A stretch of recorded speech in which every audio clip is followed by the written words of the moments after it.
What's up guys, in this video we're going to be going through all of our quarantine procedures for our brand new import. Follow me. In this room, this is our stuff room. It's a very swanky stuff room. This room is under construction. Hopefully everything will be up and running in January, so we'll definitely be showing it off at some point. This is our gecko and null room. Again, under construction, but it's one that's quite far along being completed. And then in here, this is our monitor room. As you can see, it's near completion.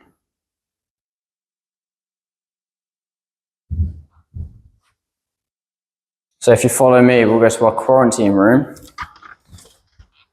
which is completed with our brand new import. So as you enter, there's a foot dip. So as you walk in, you have to use the foot dip. And as you come into the room, there's another foot dip. So there's no risk of any contamination throughout the facility.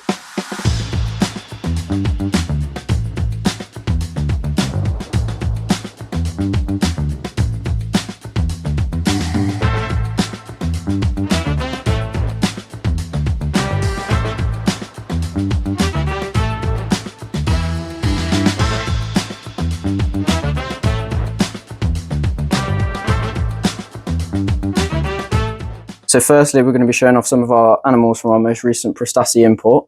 So this is a Goniosoma marginatatum. These are called royal tree snakes, and they are absolutely stunning. They are the crown jewels for a lot of colubrid keepers, and you can see why. These guys have established quite well. They've all been hydrated really, really well. Just look at them colours. So this is Rarest bohemi. We've got 5 of these from our brand new import.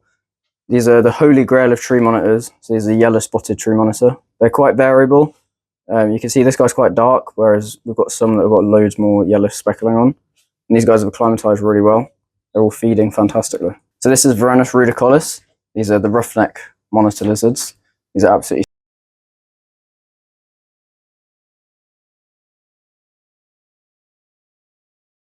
So these guys, you can see that I said they're a weird lizard. These guys, if you look at their nostrils have recessed back. They actually have a scale inside their nose, which means that they close their nose off, which allows them to sleep underwater for long periods of times. This is Tripodenophis halmahericus. These are a keelback species of snake. They're mildly venomous.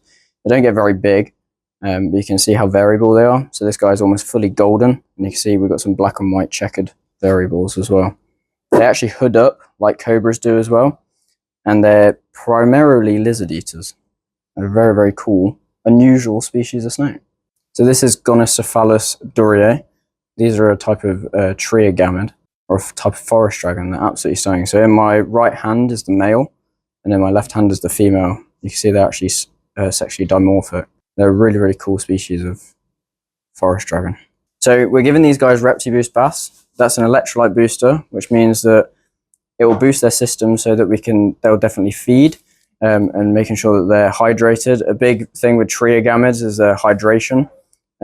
So we don't want them to dehydrate, and when they've had the ReptiBoost, they tend to eat more. So they're eating a lot of morio worms, and they're all putting on a decent amount of weight, and they're absolutely stunning. So here is one of our many tokay morphs that we got from this fresh import. This guy is just a white tokay. It's almost leucistic-like. We've got tons of these that we're going to be holding back for breeding.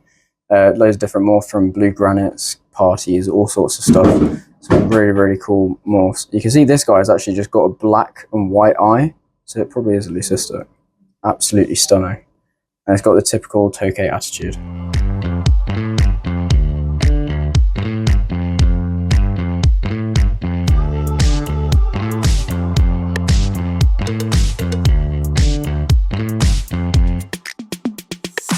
Here at Viperia, we're doing imports very differently.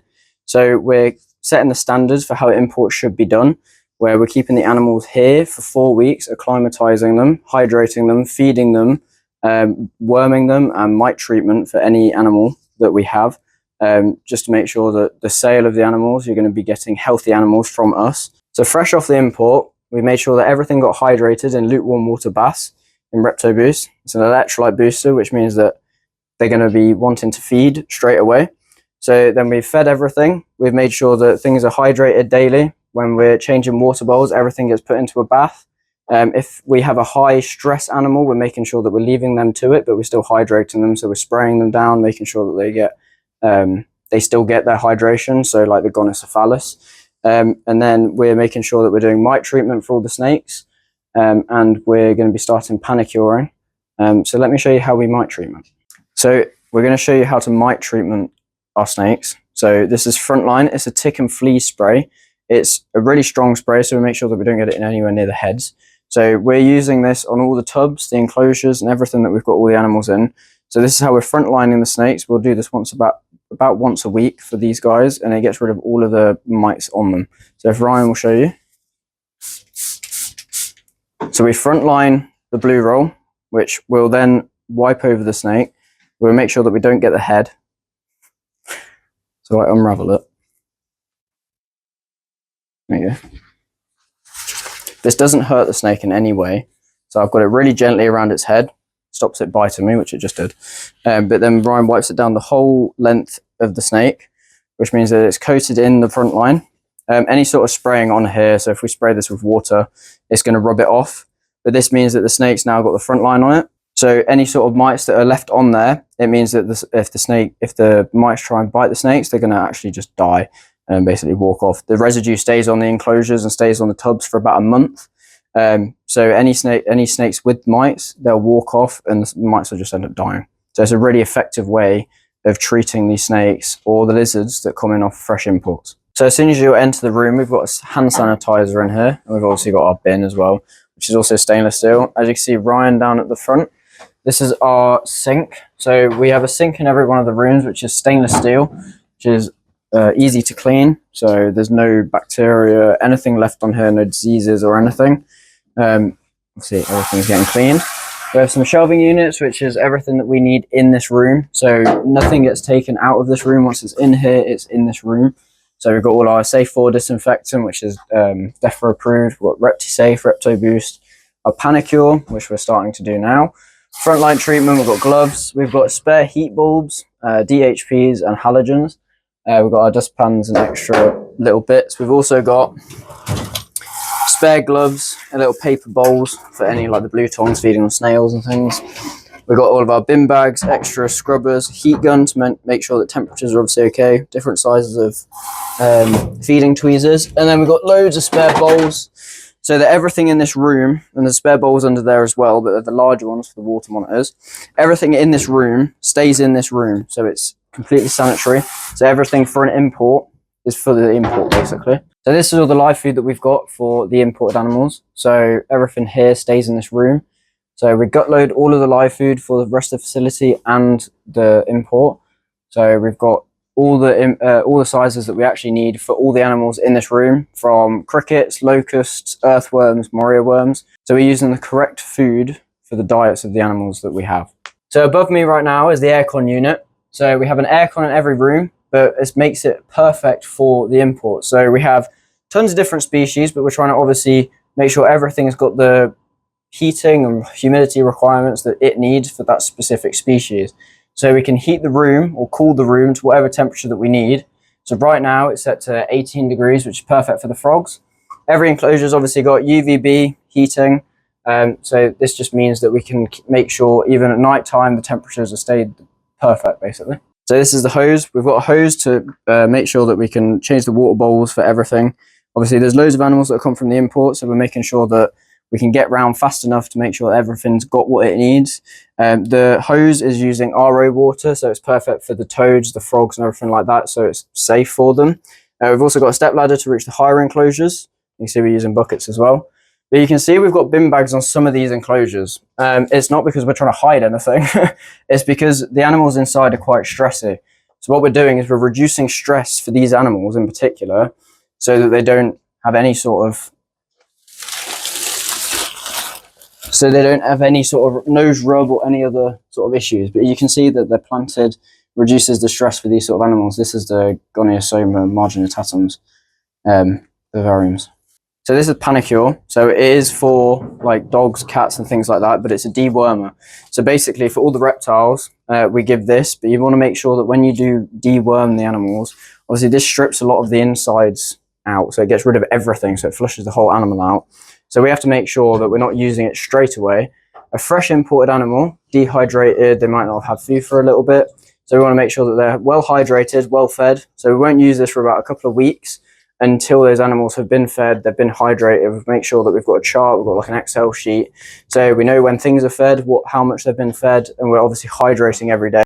So with any new animal, we do recommend that you do your own quarantine procedures. This goes from if you're purchasing an animal from anywhere, make sure that you're quarantining it for your own amount of time, however long you reckon, like you think is necessary, just to make sure that obviously the animals that you are purchasing, they are okay.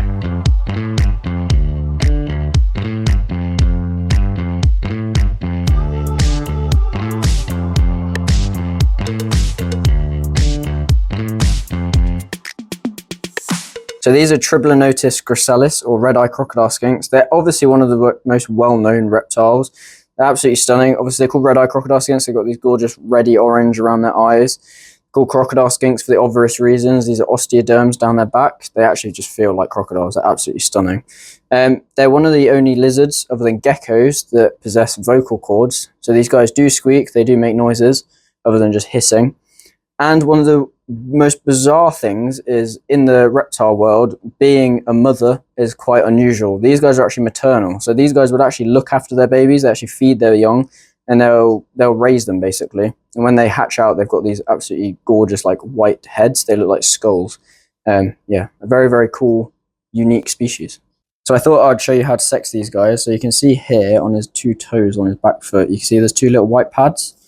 And on the females, you can clearly see there's no little white pads.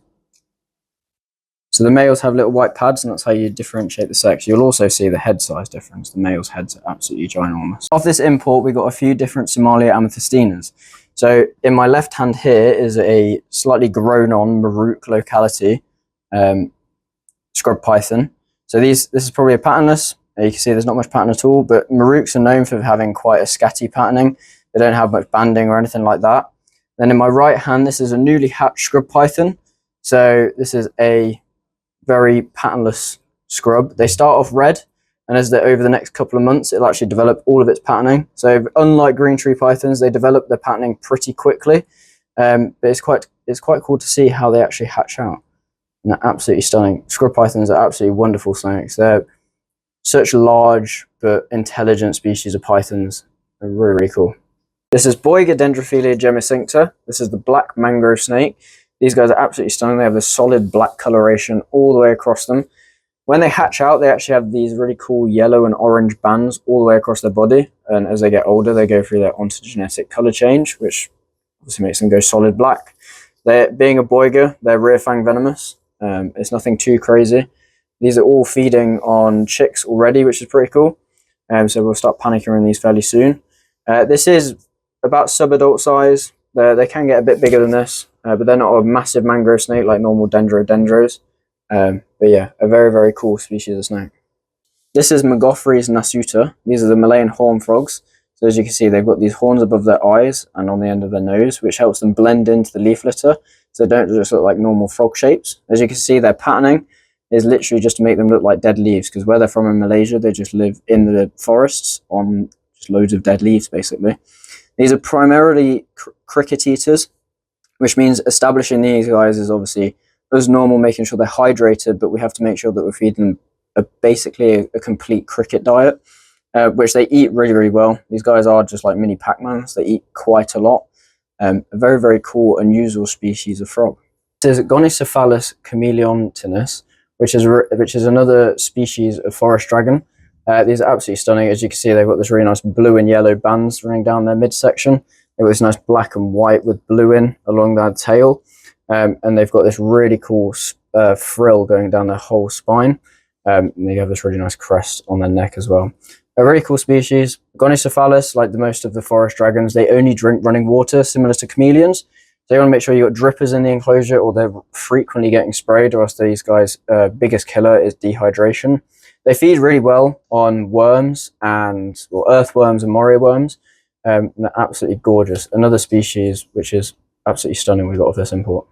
This is Varanus racingeri, or the yellow tree monitor, and this is one of the hatchlings that we got from this recent Prestasi import. This is a captive bred by Prestasi, Varanus racingeri. It's absolutely stunning. He's in shed currently, still absolutely stunning. This guy is actually pretty friendly. already, which means he's going to be really, really tame as an adult. Another absolutely stunning monitor lizard that we got from our Prestasi import.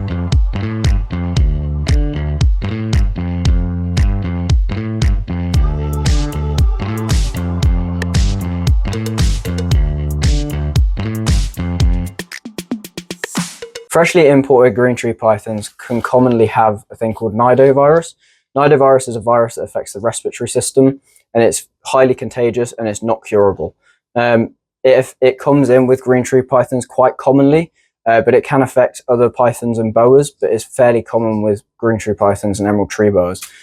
What we're trying to do here at Viperia with holding the animals here for 4 weeks rather than just selling them immediately means that at private collections, it's going to reduce the risk of Nidovirus spreading. So what we're doing here with all the green tree pythons that we've got from this import, they're completely separate from everything else that we have. Then we're going to Nido test them, which should be arriving this week. So when they've been Nido tested, anything that come back positive and they're showing symptoms, unfortunately, they have to be euthanized. It's the only way to deal with Nidovirus with animals that have shown symptoms. It's not very nice for the animals, and it's highly contagious, and we want to reduce the spread, so it puts the animals out of their misery, unfortunately, but also reduces the spread and risk of any other animal catching Nidovirus. Any animals that come back positive and aren't showing symptoms, we'll probably keep in a Nido room at the facility, so they're completely separate from everything else. But this means that those animals we can use for breeding. Nidovirus doesn't actually pass through the eggs or anything. So when you're breeding green tree pythons with Nidovirus, the hatchlings won't have Nidovirus at all, because obviously we're taking the eggs straight from the parents and putting into an incubator. So this is the benefits of having captive bred Indonesian monitors over wild caught ones. You can see how friendly this Rudolcollis is right here. There you go. He's super chill and so inquisitive.